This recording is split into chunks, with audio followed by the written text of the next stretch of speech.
Uspešnost u poslu ne određuje pol, već kvalitet, posvećenost, talenat i lične osobine. Iako u Srbiji i dalje postoje stereotipi da žene ne mogu biti jednako uspešne kao i muškarci, činjenica je da je u odnosu na ranije danas sve više žena na liderskim pozicijama. Žena koje svojom upornošću i snagom su uspešne na svim poljima, a neke od njih su juče i zvanično dobile priznanje za to. Naime, manifestacija Dama Region 2015. rezultat je jednog od projekta Udruženja građana Dete u srcu koji promoviše rodnu ravnopravnost. Dame regiona u ovoj godini su doktorka Gordana Damjanović, klinički psiholog Beatrice Grozdanić, preduzetnice Slađana Tripković, Živka Trifunović i Maruška Topalović, direktorka preduzeća Magdi Verica Voštinić, vlasnica Florele Biljana Jakić, vlasnica i direktorka regionalne televizije Kraljevo, Radio Kraljevo i Ibarskih novosti Violeta Simović, menadžerka modnih kuća AMC i PS Fashion Mirjana Ratković, direktorka Centra za socijalni rad u Kraljevu Svetlana Dražević, zatim majka 6 dece Tatjana Miladinović i finansijska direktorka bugarske kompanije Trace Desislava Nikolova. Neke od dama regiona pitali smo šta ovo priznanje znači za njih. Pa ja se osjećam da nisam ja dobitnik, nego da sam samo produžena ruka onih ljudi ugroženih u Srbiji kojima je to najpotrebnije. I moja zvezda vodilja i moj moto je uvek bila jedna reč, a to je čovekoljublje. Znate, ta mala reč ima jako mnogo, krije jako mnogo u sebi humanosti i ljubavi.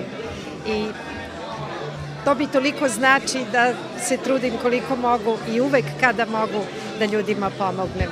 Svako priznanje je u poslu vrlo važno. To znači da nas je neko primetio i naš rad je neko primetio. To priznanje mora da bude podstrek za neki budući rad, a naravno i našim generacijama, našim omladincima i devojkama koje počinju nešto da rade, da u stvari u budućnosti, celu budućnost svoju one sami stvaraju.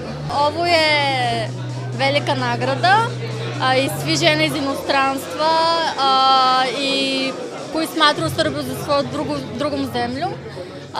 I da pretežno muško preduzeće koje radim, preduzeće za puteve, dava nam mogućnost da se dokažemo i da zaštitimo ovo ime. U medijima je izuzetno danas teško i biti uspešan u medijima je danas pod velikim znakom pitanja, ali naravno treba biti optimista i ne treba odustajati. Sigurno da vas ovo priznanje obavezuje? Naravno i svaka naredna godina treba da bude izazov u svakom poslu, a ne samo u novinarstvu. Znači, pre svega potvrda mog rada sa mojim kolegama i znači jedan podstrek za dalji rad. Ona me raduje, ali i obavezuje i mene i tim sa kojim radim da radimo još bolje i još kvalitetnije u korist naših korisnika. Za mene je ovo bilo novo još prošle godine kad sam prvi put čula da se dodeljuje, ali mi je jako drago da je u ovom gradu sad se održava ova manifestacija. Zbog čega? Zato što sam pristalica toga i tako i živim ja, da žena šta god da radi, i ako radi posao i koji voli i koji ne voli, i ako se bavi drugim poslovima majke, domaćice, uvek treba da ostane dama. Ili da ima neki svoj manir koji će negovati i nadgrađivati tokom svog života. Pa u zemlji Srbiji položaj žena nikad nije na nekom nivou, jer je, kažem, mnogo toga sputava ženu da bude uspešan preduzetnik, ali dobro, žene su kod nas u našoj državi spremne na sve izazove, na sve okolnosti da odgovore bukvalno na svaki problem, da se svuda snađu, tako da ipak smo mi Srpkinje. Ministar za rad, zapošljavanje, boračka i socijalna pitanja Aleksandar Vulin uručio je godišnja regionalna priznanja Dama Region 2015. za dostignuća u oblasti socijalne zaštite i tom prilikom je istakao da se ljudi razlikuju po humanosti, koliko su u stanju da daju, da učine nešto, da pomognu. Kao država još uvijek nismo odgovorili na adekvatan način na humanitarni rad. Kao država još uvijek nismo smogli snage da nekog oslobodimo od PDV-a u značajnijem obimu ili da donesemo zakon u kome ćemo kroz razne poreske olakšice pomagati i stimulisati humanitarni rad.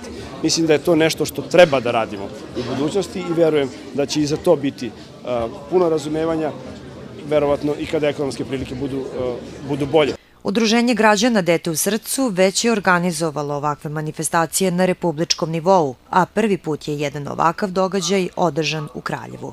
Ovu manifestaciju proteklih godina organizovali smo u Beogradu na republičkom nivou, gde su nam do sada gošći i učesnice koje su bile nominovane za ovo priznanje bile između ostalog Zorana Mihajlović, ministarka, zatim ministarka Slavica Đukić-Dejanović. Onda od naših glumica mogu napomenuti da smo se družili sa Tanjom Bošković, Ljiljana Sjepanović, tu je bila Tatjana Vojtekovski, Nada Macura i mnoge druge dame koje su zavrednile da nose titulu dame kao što su u životu, tako eto i da im neko da zvanično, da kažemo, da ih neko zvanično kruniše tom titulom. Veče posvećeno damama održano je u prepunoj sali Multimedijalnog centra Kvart u prisustvu brojnih džentlmena koji su damama uručili nagrade i poklone. U muzičkom delu programa učestvovali su pop pevač Bojan Marović, Acapulco band Džubo i Johnny, a stihove koji su posvećeni damama čitao je kraljevački glumac Dragan Pešić.